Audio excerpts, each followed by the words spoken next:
A short spiritual biography of David Gaia Kano, author of Faith to Practice, Foundations of Happiness. If you are still discerning whether or not to read this book, or invite me to speak to your community group, you may want to know more about me. From where did I come to my opinions on faith and practice? While I've cited some reputable sources for the ideas that I've learned, intellectually, from others, the main ideas in this book have also been realized as true through spiritual insight. This is a kind of heartfelt certainty of belief that is itself also what I'd call faith. These insights have come in the context of decades of regular daily spiritual practice, as I've described below. I usually don't like to blow my own horn, especially when it comes to my spiritual practices and signs of progress. I'm just a humble college dropout who understands that the danger of spiritual pride is that it can be a seeker's downfall. Pride can quite literally come before the fall, as the expression goes. Despite this concern, I've opened myself to share deeply about my practices and experiences, with the hope that they will inspire you to seek to strengthen your own faith-based beliefs to better support your own, more regular, life-supporting practices. I'd like to be part of that support system through this book and, for some of you, through face-to-face teaching opportunities. For that, you will need to have some faith in me. I was born March 8, 1957, in Boston, Massachusetts, and raised in the Episcopal Church, by virtue of being the grandson of an Episcopal priest. My father took us to church most Sundays and insisted that I go to confirmation class when I was 11 or 12, but I refused to be confirmed, as the Trinity had no meaning for me. I was agnostic for the first 27 years of my life. When I started practicing Transcendental Meditation, TM, twice a day at age 15, it was mainly for the stress-relieving benefits. In Chapter 4, I share more about how I came to the practice of TM. At 27 years old, I adopted faith in God as love while attending Quaker meeting in Cambridge, Massachusetts. I share more about this in Chapter 5. When I was 31, I broke and dislocated my neck. I was having a manic episode, though I did not realize and admit to that until decades later. As I was being flown from a small local hospital to a regional teaching hospital for surgery, I affirmed in prayer, "Dear God, I love the world and all the people in it so much.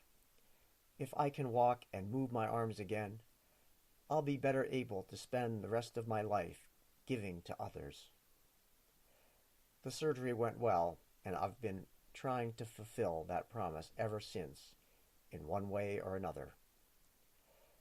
I married at age 34, and in the subsequent years of my wife and I raised 2 girls, now both wonderful young women. My wife and I separated in 2001, and subsequently divorced, sharing equal custody of the girls.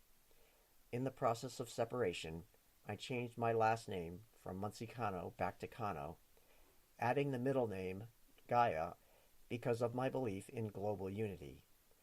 I share more about this in Chapter 5.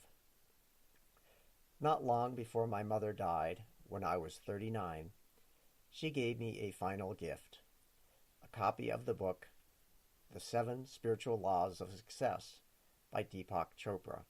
This book inspired me to start a practice of non-judgment, which I now prefer to call radical acceptance. I describe this further in Chapter 4. At age 43, I undertook Reiki Training, and within 2 years was certified as a Reiki master/teacher. Reiki is a gentle energy healing modality. I have given myself daily treatments ever since, and often use Reiki during my silent meditations. At 49, I quit drinking alcohol in an experiment of total sobriety to support spiritual growth and mindfulness. This experiment eventually became a lifelong commitment. When my children were young, we lived in West Lebanon, New Hampshire, and attended the Unitarian Universalist Church of the Upper Valley. When I was 53, I left looking for a more theist church, but not finding one that was compatible with my beliefs. I ended up at the Upper Valley Zen Center, UVZC, in White River Junction, Vermont.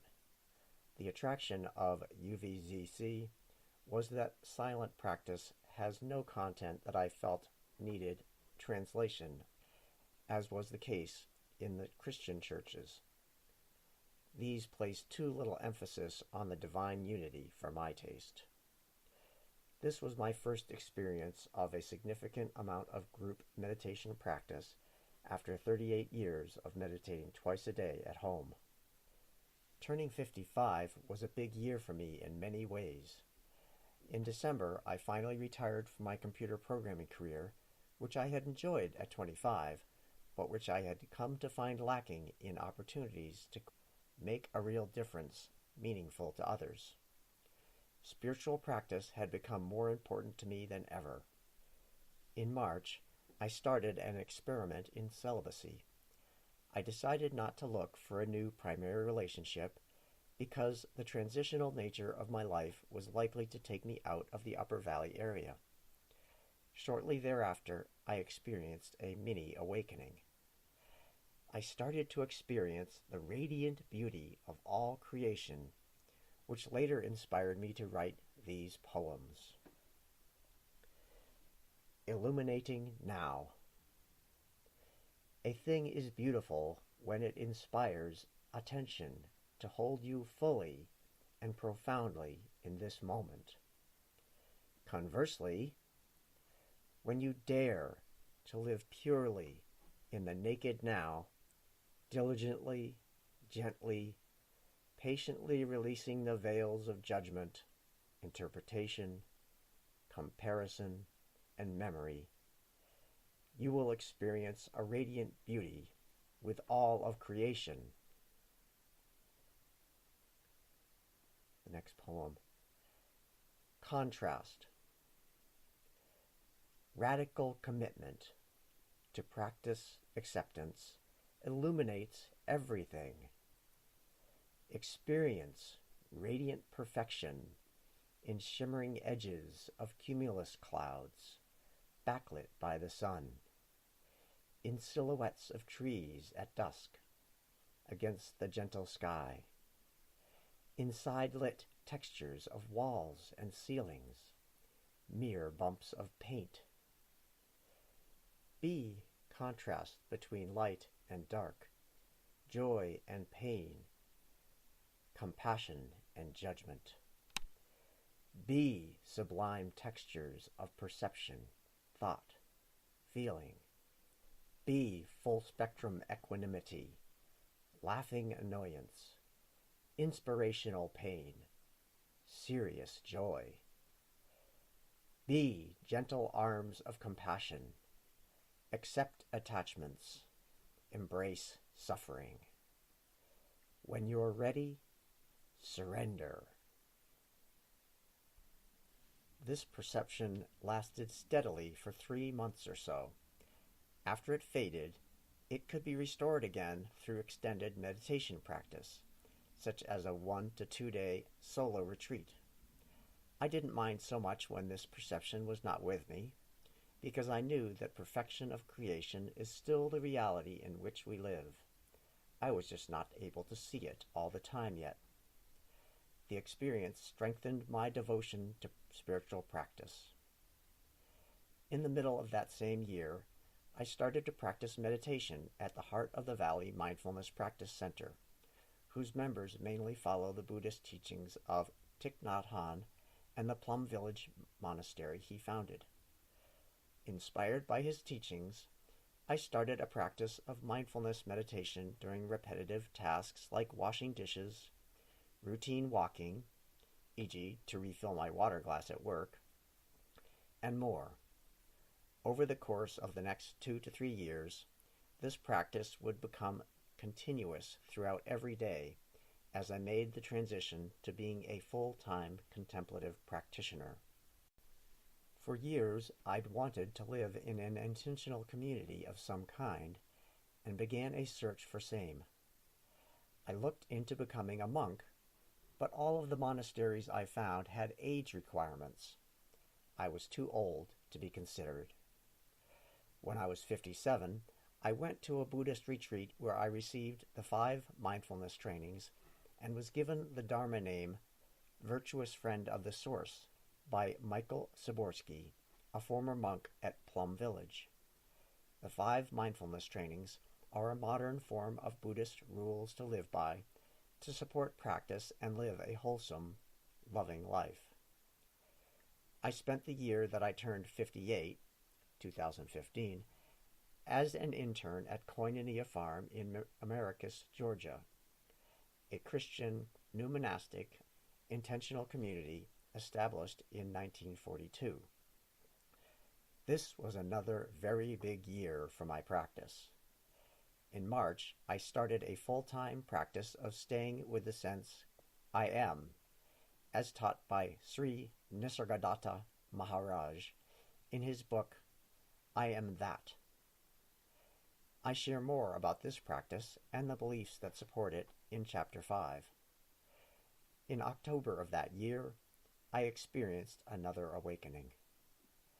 I started to experience ubiquitous love of everything and everyone, aka bliss, throughout every day. This was first realized during a morning meditation when I experienced the heartfelt thought, every moment is a precious opportunity to explore who and what I am.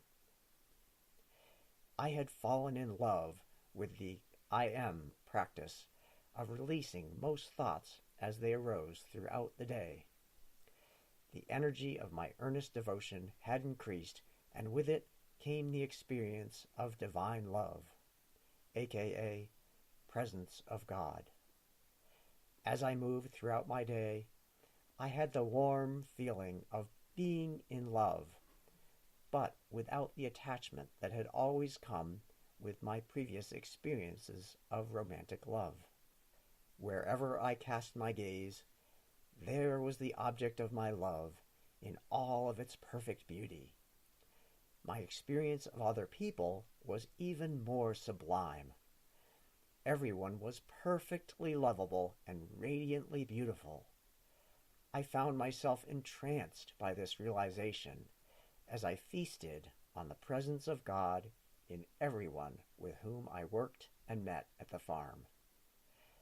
Through this experience, I realized for myself the teaching of Nisargadatta that bliss is actually our natural state. We just cover it up with our habits of mind, including judgments, preferences, fears, and desires. I'd come home to myself, though I knew that I'd not yet reached the full fruition of enlightenment. By the end of December, the state of bliss had subsided, as I made plans to leave Koinonia and travel back to the Upper Valley. My life had, however, been changed for good. It was clearer than ever to me that continuous spiritual practice would always be the most important thing, and I needed to find a living situation that would support that priority. On my return to the Upper Valley in 2016, I decided to help my friend Carl Rosengrant start a small eco-village in South Royalton, Vermont. An important factor in that decision was my desire to settle back into devoted practice without all the distractions of discernment and travel that would have been required to continue searching for other pre-existing community options. I'd experienced the reality that the details of my situation were unimportant, other than being settled enough to practice I am with minimal distractions. In April, even before I could start to get set up to live on the land, from time to time I regained the experience of ubiquitous, radiant beauty and bliss as I had at Koinonia. Continue